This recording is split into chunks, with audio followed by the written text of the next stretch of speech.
Pride is a celebration for a community that's been questioned and censored for centuries. This week on The Race, we are defining equality in modern America. How far we've come, how far we have to go. 50 anti-trans bills. It makes no sense that we're being targeted. This is trying to sow doubt about their gender identity. Shame! Shame! Shame! We're just living our lives. This is inappropriate. Thank you for making sure your voices are heard. We're not going anywhere. We're not going back in the closet. We're here in Florida talking about Pride Month, inclusion, and LGBTQ rights. It's an interesting time and place to discuss this topic. Florida is one of several states that have passed controversial new rules in just the past year. The ACLU says as of early June, it is tracking about 500 anti-LGBTQ bills across the country. So far, 20 states have passed those bills into law. The list includes Georgia, Texas, Tennessee, and Florida, where it is now illegal to discuss sexual orientation or gender identity before the 9th grade due to a law signed by Governor Ron DeSantis in May. We're not doing the pronoun Olympics in Florida. It's not happening. Equal rights advocates have scored some legislative victories. More than 150 bills have been blocked across 20-plus states this year. But the conversation extends past lawmakers. Businesses are receiving backlash and threats for their perceived support of the LGBTQ community. They're just pushing it in everybody's face. That's just my opinion. Bud Light was attacked for its relationship with a trans influencer. Target was bullied for its displays of Pride merchandise. The reason why I'm coming here is because it's closer to my home. Other than that, I would not be shopping. One influencer described it on Twitter as a targeted strategy. Quote, "The goal is to make Pride toxic for brands. If they decide to shove this in our face, they should know that they'll pay the price." And it worked. Target took down its displays. Bud Light reported a decline in sales. I had the chance to sit down with some prominent voices in the LGBTQ community. Some have been fighting for their rights since the 1970s. Others are just old enough to join the conversation. All of them spoke with passion about the issues impacting their community. It appears in the past for me that companies usually stick to their guns when they try to make a statement or stand with the community, and then, and especially in the case of Target, they step back. I mean, is there a concern now that businesses may flip-flop more? Businesses have never been on our side. Yes. So it's a cash grab. Yeah. It's all performative. Yeah. You know, as a trans man, normally during Pride Month, I wear a t-shirt that says, "This is what trans looks like." And I'm really nervous to wear that this year because there's so much anti-trans sentiment. Because when I'll hear people who say, or you see something online, often it just would appear to me that they've never really interacted with many people who are members of the LGBTQ community. Mm-hmm. Is that accurate? Do you think where it's people who just, they send something out, whether it's a tweet or they feel a certain way about something but haven't really put in the effort to meet people? I don't really think they're doing it out of ignorance or that they haven't met people. It feels very much like hate right now, which is different than it did 10 years ago. Then it felt like maybe they didn't know anybody who was gay, but now it really feels like hate. I was part of a show called Generation Drag on Discovery Plus, and I was so excited for it to come out and everyone to see it. It came out, and then when I went on to YouTube and saw all the people reviewing it, it was nothing but negative, especially with youth drag that is very controversial right now, and it's almost new being brought to the public eye. Like, it's not, people aren't used to that. And I think we definitely need to be cautious of our safety and everything, because people are definitely more bold with their hate. Especially when they're on the keyboard and they don't actually have to interact with you. I know, that's what's different too. And fake names. That's what's different too. There's technology now, so now you can say things without anyone having to know who you are, so it makes you more confident in what you're saying. Why do you think people have targeted drag specifically? Because drag has been around for a long time, and it just seems only recently that it's become the target of so much hateful rhetoric. I think that's just where we're at right now. You can say more on the drag part, but I will tell you for the last 4 years, we've had it's bouncing around to different things, right? For a while it was gay parents, then it was like gay youth, and then it bounced into restrooms.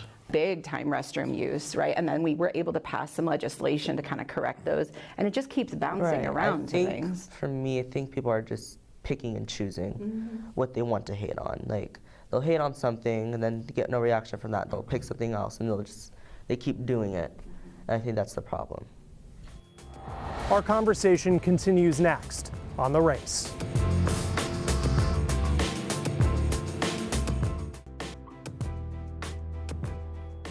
As members of the LGBTQ community, I mean, what does this month mean to you? I feel like that's a loaded question. As much as it's supposed to be about celebrating with everything that has been happening, it's a little heavy with the celebrating this year. Does it feel different? Because I think, personally, not being a member of the LGBTQ community, it just seems like I see a lot of news stories about, there's a lot of bills that have been proposed in states that would limit rights. You see on social media a lot of hateful things being said. Do you feel that? And is that different than in years past? Yes. I can say personally for me, and then just the work that we're doing around Black Pride, there is a huge difference in terms of support. And as much as I would like to believe it's literally because of the fact that like everyone is out now and there's like competing activities or whatnot, there is a noticeable difference that people are pulling back and they're nervous. They're nervous in going into spaces that are like overly crowded. People are more vigilant on their space and who is around them. I've been around a long time. Pride's not just a celebration. Pride is like a congratulations that we made it, that we were resilient, we were strong, we made it through, we are still here, we are going forward. It's not just a party. And I think people are starting to remember that part a little more this year. And for you, Laura, I mean, you said you've been trans for 50 years. Yes. And I think there's a lot of attention now on the trans community. How is that different from decades ago? Decades ago, when I started out, there wasn't a trans community, there wasn't a word, and no way to find each other. There were pride festivals, there was a LGBT or a gay and lesbian community. There didn't used to be specific laws aimed at all our communities. There were just policies, general laws, and social shunning, all sorts of just discrimination that was not even thought to be codified into being legal. It was just what people did and there was no recourse. Things got better for a few years, like especially the last 10. We're backsliding in half the country now. A recent Scripps News YouGov survey showed the politicalization of the trans rights issue. We asked about banning gender-affirming care for minors and banning trans athletes from women's sports. Republicans overwhelmingly supported a ban on both. Democrats, while opposed to a ban on gender-affirming care, were split on the issue of athletics. There's also a lot of talk about transgender students playing sports. Yeah. When you hear that conversation, whether it's in a news story, I mean, what are people missing about that? Those who will say, well, this person shouldn't be able to play the sport. I mean, what are they missing in that conversation? Well, they're using What it should as a they know? distraction. What should they know? It's a distraction. Yeah. Like, it shouldn't be, well, one, the whole thing around binary sports, it confuses me. It is a distraction. It's trying to make sure, like, as everyone's coming in on, a level playing field. That's not how our country was set up, so we need to stop having that conversation. There's no level playing field. Yeah.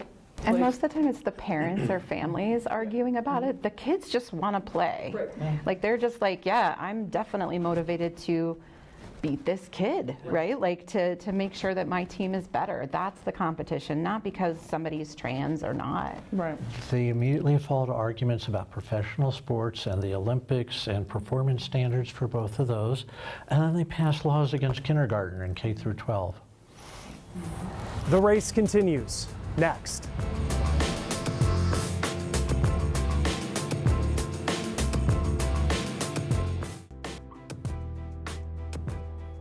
If it's okay to ask, how many people here have actually been threatened?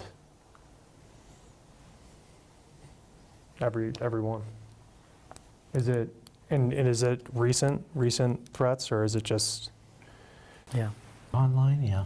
Online. Hide behind our computer screen. It's really easy to hate us. I get threats for about the last 4 years. It took a break around 2020 when everybody was stuck in their houses. But I've been followed home. When I do events, we get protested, which is everyone's First Amendment right. However, when you're protesting with open carry and like those kinds of things, that's a different kind of First Amendment right. That's part of the problem with the threats and the atmosphere of violence and the bad publicity statements and all that, is that people are getting afraid to share themselves. People are afraid to be public with who they are, and that's where the interactions happen and people learn about us and learn we're not some fictionalized boogeymen, that we are in fact real people, just like they are.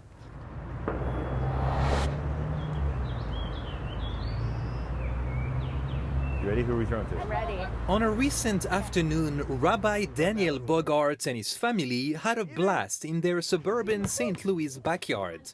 It's a backyard full of memories. Actually, my son sleeps in the same bedroom that I slept in, that my dad slept in. Bogart's children are the 5th generation of his family to call Missouri home. This is his bedroom. But today, the rabbi says the Show Me State is coming after one of his 3 kids. That this is not a safe place for people like my son. From a very young age, one of the rabbi's twin daughters begged for boys' clothes and boys' toys. Then one day came a startling question. He said, "Daddy, do you think God could make me over again as a boy?" Not long after, when he was 6, the rabbi's child announced he was a boy and chose a new name. The day that we gave him a haircut, that was a short boy's haircut, he turned to us and he said, "I'm a boy." At first, Daniel and his wife Karen, also a rabbi, were concerned it might be a phase. We were a little worried that there was going to be a new name the next week and a new name. But he again called up everybody and told them. And honestly, like, he has been that name since. And it fits him so much better than his other name. Today, Bogart says his thriving 9-year-old is supported by everyone around him. But he says there's one big exception: Missouri's Republican-led government. What we're doing is protecting children. Last month, Missouri lawmakers approved a bill banning minors from accessing gender-affirming care, like puberty blockers, hormone therapy, and gender-affirming surgery. Though research shows it's rare for children to undergo transition surgeries, the state senator who filed the bill says he wants to stop, quote, "the mutilation and butchering of children's bodies." Bogart says the use of such language by politicians is one reason his family receives frequent death threats online. Every bedroom in his house has a panic button. It's just a reality of when your government is at war with your family. For security reasons, we're not using his child's name nor showing his face. Still, he tells us he wishes to change politicians' minds by speaking to us. This might be like teaching them, like, you should stop that. We're just people. Being only 9, he is not currently receiving any substantive gender-affirming care, but puberty could soon hit. All we're asking for is for the government to stay out of our doctor's offices. As a rabbi, Bogart says he's beyond proud of how the local Jewish community has rallied behind the trans community. To represent really what we understand to be a core Jewish value, which is that we have to protect the most vulnerable in our society. With support from his Central Reform congregation, the rabbi has made the 2-hour trip to Missouri's capital, Jefferson City, 12 times this year to testify. He often takes friends and fellow activists with him. That's a teenager from our congregation who testified 4 times this year. He credits their relentless activism to helping create compromises in the final gender-affirming care bill, such as an exception for minors already receiving such care. Still, he and his wife worry that things will get worse in Missouri. There just aren't that many trans kids and there aren't that many people who know a trans kid. And so it's so easy to demonize. But for now, they say they'll keep on fighting for their child. I don't see a world where we wouldn't stand up for his rights. More next on The Race.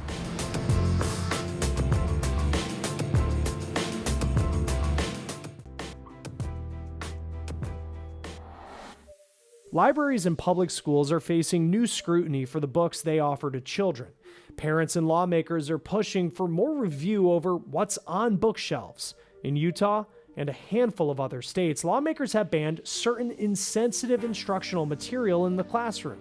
We're pro-parental rights, we're pro-children, we're pro-making things better for students and families. Jennifer Pippin is with Florida-based Moms for Liberty.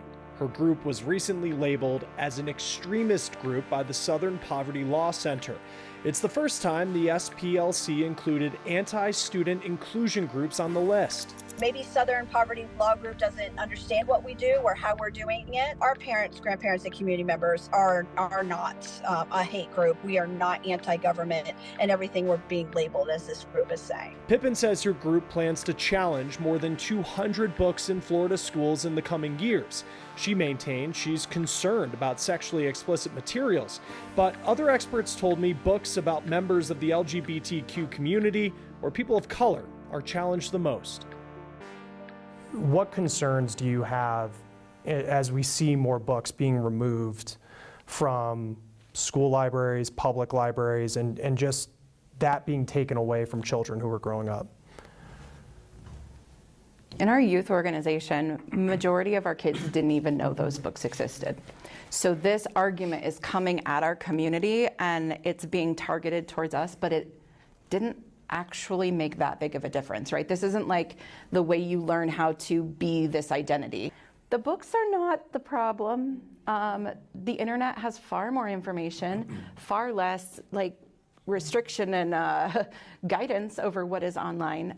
The book banning thing is just a repeat of what we've seen historically over generations, a way that they're trying to control. Right, because they think that that they're forcing it onto kids, you need to be this identity. That's not the point. We're showing them that so they know that there are people like that, so they know not to judge them. Not because we're saying, okay, you need to be that. I just look at it as a new list of books that I need to get, because every time it comes up, I'm like, I didn't know about that one, I need to get that one. So it does help in a way, but also it just shows the ignorance that is coming up, and I think that's the bigger issue than the actual books. I didn't have any books showing myself or anybody remotely like me in the 1960s and 70s. And I read all the books that had cisgendered and heterosexual people. None of those books turned me cisgender or heterosexual. Do you think if there were books that you could identify with back then, what kind of impact would that have had on your life? I would have been a hell of a lot less lonely, knowing that I wasn't alone, that I wasn't a freak or an aberration. It would have been a lot more pleasant to know that there are others out there and we're legitimate. What makes a good ally? So I think that word's around a lot and a lot of people want to be an ally. Do you find people often fall short of that? Yep. Sorry. Well, honesty's good. I'm gonna jump right into that Where one. do people fall short of being an ally? I think, so one of the things that I have been saying a lot lately is I'm no longer interested in allies. I need accomplices. We are at the level now, allies, go sit down because you're not doing what you need to be doing. I need an accomplice. I need someone who is next to me. I need someone who is interrupting the system with me. I need someone who, when I fall down, they're going to pick me up. If they fall down, I'm picking them up. I need to make sure that within our community, we know where each other are and we are going together instead of leaving that one person behind. It's not, our community hasn't survived the way that we have without that. That will do it for us this week from Florida. I'm Chris Stewart. Join us next week for The Race.